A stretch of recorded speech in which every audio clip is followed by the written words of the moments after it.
হয়েছিল কার্নিভ্যালের সমস্ত ক্লাব পুজো নিয়ে। সেখানে কার্নিভ্যালের ডেট 4 তারিখ অক্টোবরে ফিক্স করা হয়েছিল।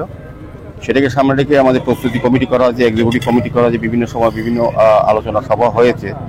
আজকে মোটামুটি ভিজিট করা যে কাজের অগ্রগতি কতটা এবং সমস্ত ডিপার্টমেন্ট নিয়ে বসা হয়েছে।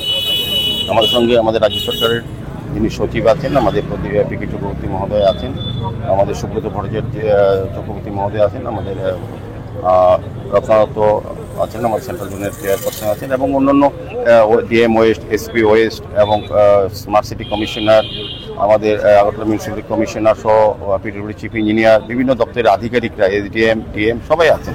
সবাইকে নিয়ে আজকে মূলত দেখা কোন জায়গায় স্টেজ করা হবে, কী কী ব্যবস্থাপনা গতবার যেভাবে করেছি, গতবার মানুষের খুব আকর্ষণ ছিল, এবার সেটাকে মাথায় রেখেই আমরা কাজ করা, বিশেষ করে সিটি সেন্টার সামনে যে ভিড় হয় সেটাকে সামলানোর জন্য আমাদের এসপি ট্রাফিকের বলা হয়েছে, সমস্ত ব্যবস্থাপনা গ্রহণ করবেন। সার্বিকভাবে আমরা আজকে আলোচনায় অনেকটাই অগ্রগতি হয়েছে। আমরা আগামী 2 তারিখ আবার ভিজিট করব, দেখব শেষ পর্যন্ত কী হয়েছে। সবটাই নতুনভাবে সুন্দরভাবে সাজানো হবে, নতুন চিন্তা ভাবনাতেই করা হচ্ছে। আমার আশা থাকবে যে এবারও গতবার থেকে বেশি সংখ্যক দর্শনার্থী, পুণ্যার্থী এবং প্রচুর যারা উৎসাহী লোক তারা আসবেন এবং মাননীয় মুখ্যমন্ত্রীর হাত ধরে কার্নিভাল আনুষ্ঠানিক শুরু হবে।